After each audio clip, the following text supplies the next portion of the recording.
بسم الله الرحمن الرحيم القارعة ما القارعة وما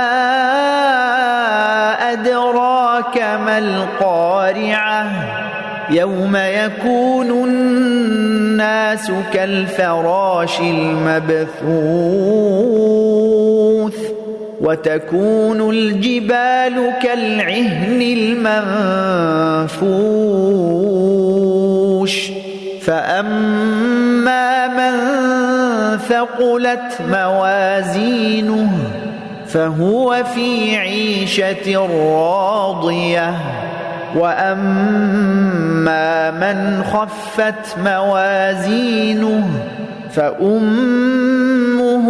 هاوية وما أدراك ما هي نار حامية